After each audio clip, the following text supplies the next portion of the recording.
Storytime about how I married my blind date after knowing each other for 2 weeks. After I broke up with my ex who cheated on me 4 times, I swore off men. But my friends and family were constantly telling me that I should at least try dating other people. I went 2 full years without dating anyone, and it was the best decision I ever made. Instead of going out on dates, I decided to take that time to work on myself. I prioritized myself and started doing the things that I've always wanted to do. For example, I always wanted to learn how to play the piano, so I put myself into piano classes. I also started taking belly dancing classes, and I signed up to Pilates. I also decided to focus on my mental health because I realized that I always depended on validation from men. It was the happiest I'd ever been. My family even saw the changes in me, and my mom told me that maybe it was time for me to start dating. Last year, my sister signed up to a bunch of dating apps, and she actually met some really good men. I really thought about it long and hard, and I decided to sign up for one too. And I told myself that I would take it slow and easy. Finally, I went on my first date. It didn't go very well because my date only talked about himself and didn't ask me any questions. But then my second date was this amazing guy. And I kid you not, it was love at first sight. Part 2 is up.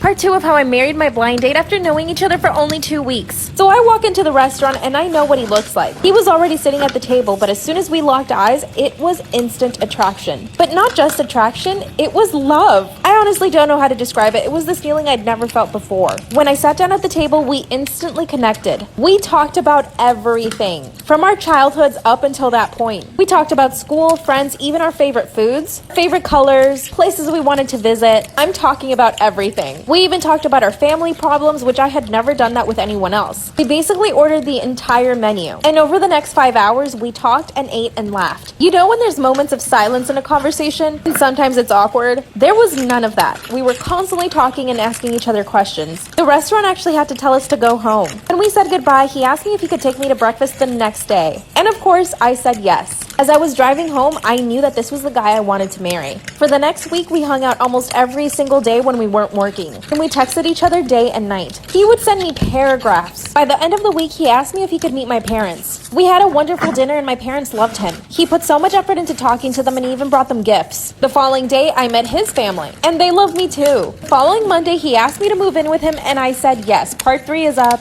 Part 3 of how I married my blind date after only knowing each other for 2 weeks. After 1 week of knowing each other, he asked me to move in. Like I said, my parents loved him, but when I told them that we were going to move in together after knowing each other for 1 week, they thought it was a terrible idea. But there was no way I was backing out on moving in with him. I told him that this was a risk I was willing to take. I was a grown adult, so I had the final word. That very same week, I started moving all my stuff in. After living together for 3 days, we were having so much fun. I was living with my best friend. We would tell each other everything. We decided to host a dinner for our family and friends. His family got along really well with my family, and his friends ended up loving me. By the end of that second week, my boyfriend was talking about getting married, and I said it would be a dream to marry him. And guess what? The next day, he takes me out for an early breakfast. While we're sitting at the restaurant, the server brings over a box, and he tells me to open it. And inside was a beautiful emerald ring. I had told him on our first date that emeralds were my favorite stones. He got down on one knee and asked me to marry him, and I said yes. In order to avoid having to convince our families, we went straight to the court and got married the following day. Yes, I know it's totally crazy, but I am so happy. We've been married now for 3 years. We've traveled to 8 different countries, and we also decided to have children. I never thought I would marry the man of my dreams after 2 weeks of knowing him, but my risk paid off. What should we name our first baby? Y'all, I'm literally so mad at my sister. She literally set me up. So basically last night, my sister was at work, so it was just me and my dad eating dinner. Well, in the middle of us eating dinner, my sister walks in the front door, and the first thing she says is that on her way back home from work, her tail light just fell off her car. So my dad just starts yelling at her. He's like, how did your tail light just fall off? What did you do to your car? Tail lights don't just fall off. And like basically just yelling at her. And since this literally has nothing to do with me, I ignore them. I don't care. So I'm sitting there eating my food while they're arguing. And I just hear my dad ask my sister, why did your tail light fall off? And then my sister goes quiet, like she was thinking of what to say. And then my sister literally says, it's because Kayla rear-ended my car last night.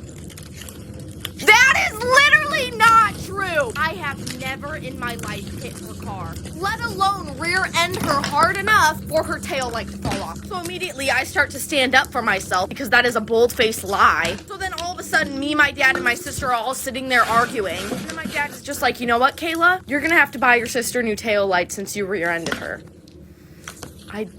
And I'm like, I never rear-ended her though. And he's like, well, it makes sense that you might have because you park behind her every single day. So maybe one night you were too tired and you accidentally rear-ended her car. Because that's what your sister's saying happened. So my dad basically took my sister's side and now I have to buy my sister new tail lights. I don't know how expensive they are. I'm guessing like $30. And that's $30 I don't want to spend because I didn't even break her tail light. But she blamed it on me so that she wouldn't get in trouble. And I have to go buy her a new tail light today. I'm so...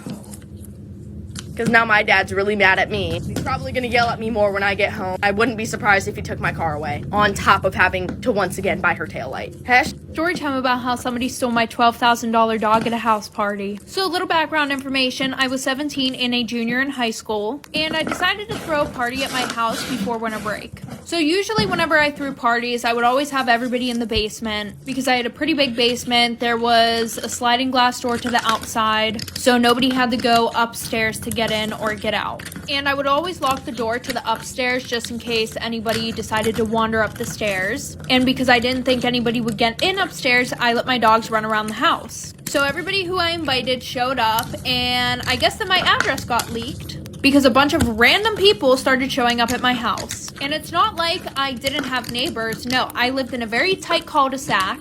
So people were parking in front of my neighbors' driveways, in my neighbors' driveways. So I called my parents, and eventually I had to have my neighbors call the cops on my house party. My own party. Like for part 2.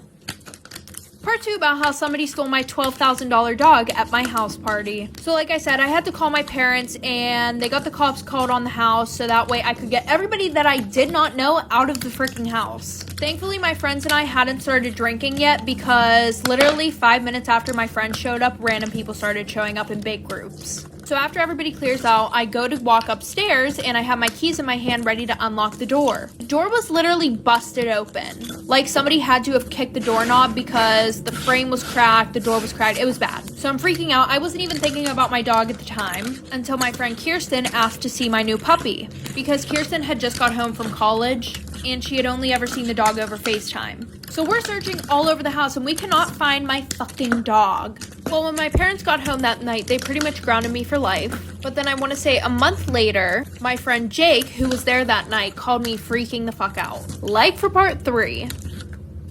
Part 3 about how my $12,000 dog got stolen at my house party. So like I said, we couldn't find Mimi. My parents pretty much grounded me for life. I get a call from my friend Jake, who was there that night, the night of the party. And he's like flipping out. He's like, I think I know who took Mimi, aka my dog.